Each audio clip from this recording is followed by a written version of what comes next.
దిగినావా. Chennai love story విజయోత్సవానికి విచ్చేసిన it's my love story hero Naga Chaitanya గారికి, మా బృంద సభ్యులకి అందరికీ నమస్కారం. ఈ సినిమాకి అందరికంటే మొట్టమొదటి రివ్యూ రాసింది ఎవరో తెలుసా మీకు? ఈ సినిమాకి మొట్టమొదటి రివ్యూ రాసింది అనంత్ శ్రీరామ్.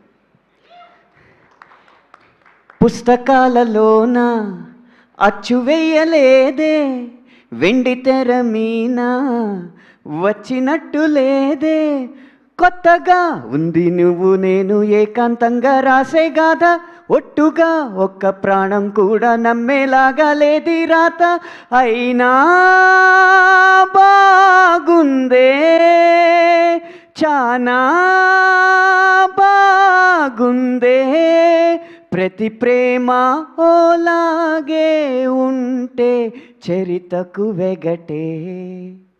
చరితకి వెగట పుట్టించే ప్రేమ కథ కాదు ఇది, చరిత్ర సృష్టించిన ప్రేమ కథ.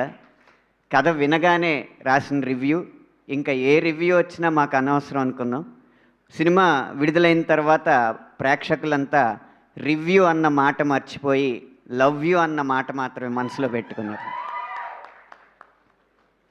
ప్రతి సక్సెస్ మీట్లోనూ పొగడ్డం అనేది మీకు కూడా బోరు కొడుతుంది కదండి, సరదాగా తిట్టుకుందాం ఈసారి. మొట్టమొదటి అక్షంతలు ఎస్కేఎన్ గారికి వేద్దాం సరదాగా.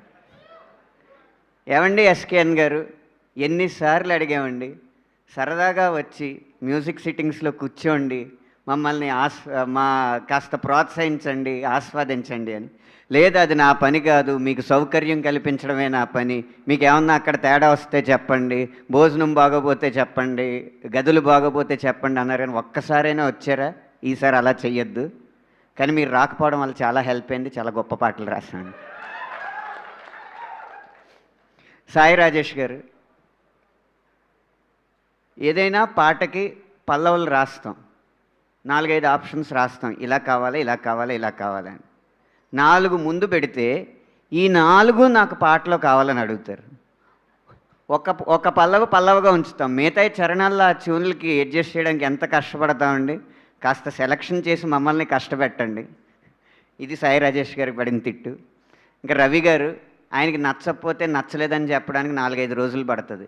ఈలోపు నాకు మణిశర్మ గారికి అసలు ఈయనకి నచ్చిందా నచ్చలేదా, ఇంకోటి చెయ్యాలా, తర్వాత వచ్చి సార్ చాలా బాగుంది సార్ అని. ఇలా కొంచెం మా కోసం మీ సమయాన్ని కేటాయించి స్పందన వెంటనే తెలియజేస్తే 6 రోజుల్లో అవ్వాల్సిన ఆల్బమ్ 60 రోజులు అవ్వదు. అది మా రవి గారికి మేము ఇచ్చిన రిక్వెస్ట్. ఇలా వీళ్ళందరినీ తిట్టుకుంటూ పోతే తీయగా చాలామందిని తిట్టుకోవాలి, కానీ తిట్లు కాదు, మాకు టికెట్లు ముఖ్యం. అవి సోమవారం మంగళవారం కూడా హౌస్ఫుల్స్కి దగ్గరలో కలెక్షన్స్ వస్తున్నాయంటే ఈ సినిమా పెద్ద విజయం సాధించింది అనడానికి అదే తార్కాణం. సినిమా ఇండస్ట్రీలో ఏ సినిమా బృంద సభ్యులైనా ఆదివారం వరకు చెయ్యి గుండెల్లో పెట్టుకుని గుండె చెయ్యిలో పెట్టుకుని వెయిట్ చేస్తూ ఉంటారు. నిన్న సోమవారం వచ్చిన ఫలితాలు ఈ సినిమా స్థాయిని నిర్ణయించినాయి.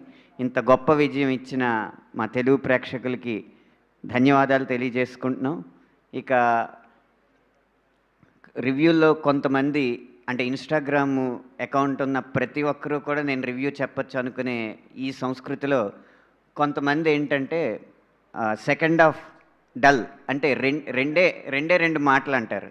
అదే రివ్యూవర్స్ అయినోళ్ళకి ఆకుల్లోనూ కానోళ్ళకి కంచాల్లోనూ పెట్టినట్టు ఇదే స్క్రీన్ ప్లే, ఇదే రైటింగు మలయాళం సినిమాలో ఉంటే మ్యాజిక్ అంటారు, తమిళ సినిమాలో ఉంటే టెరిఫిక్ అంటారు, కన్నడ సినిమా అంటే క్లాసిక్ అంటారు, హిందీ సినిమాలో ఉంటే హోలిస్టిక్ అంటారు, తెలుగు సినిమాకి వచ్చేటప్పటికి ఎందుకో మరి ప్యానిక్ అయిపోయి పాండమిక్ అంటారు. అదే నాకు అర్థం కాదు.